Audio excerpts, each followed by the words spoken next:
अगर एक बंदा 20-21 लाख रुपया खर्च रहा है, एक बंदा 40 लाख रुपया खर्च रहा है, उसकी आपकी बोनट की शेप चेंज होनी चाहिए, आपकी फ्रंट ग्रिल की शेप चेंज होनी चाहिए, फ्रंट ग्रिल में LED लाइट्स होनी चाहिए। अस्सलाम वालेकुम नाज़रीन, डेली पाकिस्तान से मैं हूं आगा हैदर। आप देख रहे हैं मेरे लेफ्ट साइड पे होंडा सिविक है और राइट साइड पे करोला ग्रैंडी है।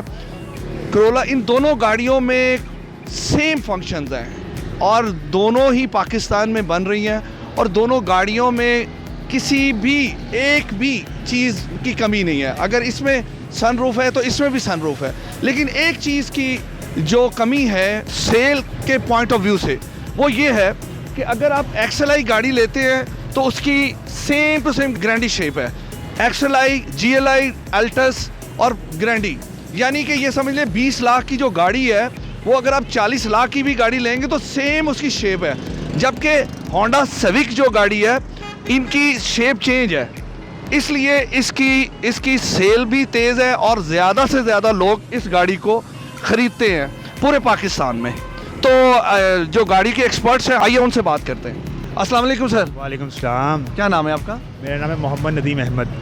मोहम्मद नदीम अहमद साहब। अच्छा नदीम साहब, कब से आप इस फील्ड से हैं गाड़ियों के काम में? मुझे तकरीबन 15 साल हो चुके हैं गाड़ी को काम करते हुए। 15 साल जी। अच्छा सर, एक बात बताइए, दो गाड़ियां हमारे पास राइट एंड लेफ्ट पे खड़ी हैं, ग्रैंडी खड़ी है और होंडा सिविक खड़ी है। दोनों गाड़ियों में सेल पॉइंट ऑफ व्यू से इनमें क्यों कमी है? सेल वाइज जो सी अभी सबसे ज़्यादा जो सेल हो रही है वो होंडा सिविक सेल हो रही है 1.8, क्योंकि उसकी जो लुक जो सी है वो थोड़ी ग्लैमराइज है थोड़ी सी, और जो ग्रैंडी है वो प्राइस वाइज सेम है, लेकिन उसकी जो लुक जो सी है ना उसकी जो सी 1.3 XLI या GLI है, इन लोगों की इनकी शेप एक जैसी है इनकी, और इसमें थोड़े से इन्होंने ऑप्शन फीचर्स जो से हैं वो एक जैसे दे दिए हुए हैं। जैसे SR दे दिया हुआ, SR 1.8 सिविक में भी है, SR जो सा उन्होंने ग्रैंडी में भी दे दिया हुआ है, और क्रूज़ कंट्रोल जो सा है वो ग्रैंडी में भी दे दिया हुआ है और 1.8 सिविक में भी है।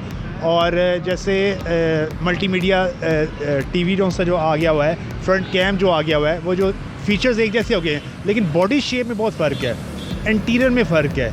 जो होंडा का बॉडी शेप है वो इससे बहुत डिफरेंट है, और होंडा हमेशा जब भी मॉडल चेंज करती है तो अपनी वो बॉडी में काफ़ी चेंजिंग करती है, अपने डैशबोर्ड में चेंजिंग करती है, थोड़ा सा ग्लैमराइज थोड़ा सा बना देती है। इस वजह से अट्रैक्टिव होता है लोगों के लिए कि जब वो अमाउंट तो एक जैसी खर्च कर रहे हैं, लेकिन इसमें लग्जरीपन होंडा सिविक में ज़्यादा आ जाता है। इस वजह से होंडा की सेल ग्रैंडी से ज़्यादा बढ़ जाती है। प्राइस वाइज भी ये दोनों गाड़ियाँ एक हैं?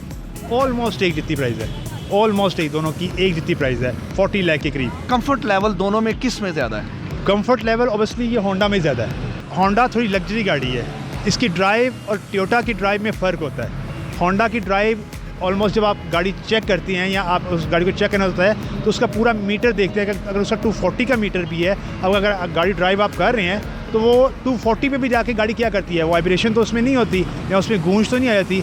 होंडा 1.8 में ये चीज़ें नहीं है।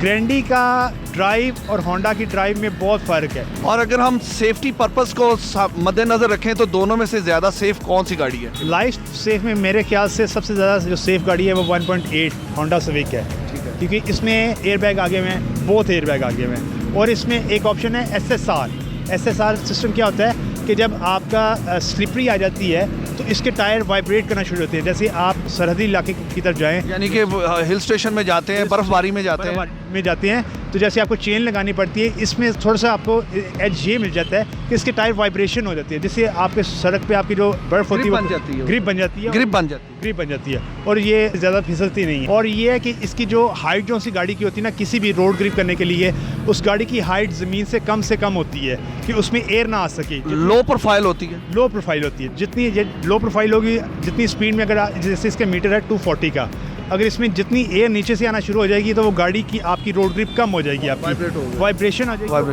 हाँ, और आपके जो टायर जो जितनी ज़मीन के साथ होंगे ना उतनी आपकी रोड ग्रिप आपकी अच्छी होगी आपकी। अच्छा, और अगर हम फ्यूल कंजप्शन पे जाते हैं तो दोनों गाड़ियों में बेस्ट कौन है? फ्यूल कंजम्पशन ऑलमोस्ट एक जितनी है इन दोनों की, अगर एक बंदा 20-21 लाख रुपया खर्च रहा है, एक बंदा 40 लाख रुपया खर्च रहा है, उसकी आपकी बोनट की शेप चेंज होनी चाहिए, आपकी फ्रंट ग्रिल की शेप चेंज होनी चाहिए, फ्रंट ग्रिल में LED लाइट्स होनी चाहिए, और उसकी यानी जितना वो पैसा दे रहा है उतना उसे नजर तो आना चाहिए। उसे हाँ जी बिल्कुल नज़र आना चाहिए, उसे उसका ऑल्टरनेटिव उसका नहीं मिल रहा। यानी कंपनी को उतना पैसा लगाना चाहिए, आपके कहने का मकसद ये है। हाँ, कंपनी उतना पैसा नहीं लगा रही, कंपनी उसी को सिर्फ ये क्या कर दिया हुआ है, गारंटी अगर उन्होंने कर दी हुई है उसमें क्या कर दिया, ऐसा दे दिया, उसमें क्रूज़ कंट्रोल दे दिया, उसमें लाइट में थोड़ा बहुत फ़र्क कर दिया, अंदर इंटीरियर में भी अंदर फ़र्क नहीं किया। मतलब सीटों में आप देखें, जब गाड़ी का ग्रेड चेंज होता है ना, जैपनीज़ गाड़ी यहाँ पे पाकिस्तान में आती रही हैं, जब गाड़ी का ग्रेड चेंज होता है ना, वो सबसे पहले क्या चीज़ करते हैं, अंदर से उसकी सीटिंग चेंज करते हैं। उसकी सीटिंग में चेंज क्या करती हैं कि उसका कॉम्बिनेशन आ जाते हैं, उसकी पोशिश में कॉम्बिनेशन आ जाते हैं। लेकिन हम लोगों ने 40 लाख रुपए की गाड़ी कर दी है ग्रैंडी, लेकिन उसकी अंदर बैठने में सेम वो वैसी ही है जैसी XLI होती है, इसकी सीटों की शेप सेम वैसी ही है। आवाम को वो कंफर्ट लेवल मिलना चाहिए जिसका वो पैसा पे कर रहे हैं। इसी के साथ ही अपने मेज़बान आगा हैदर को इजाज़त दें। नेक्स्ट एक नए प्रोग्राम के साथ हाजिर होगा, तब तक के लिए खुदा हाफिज़।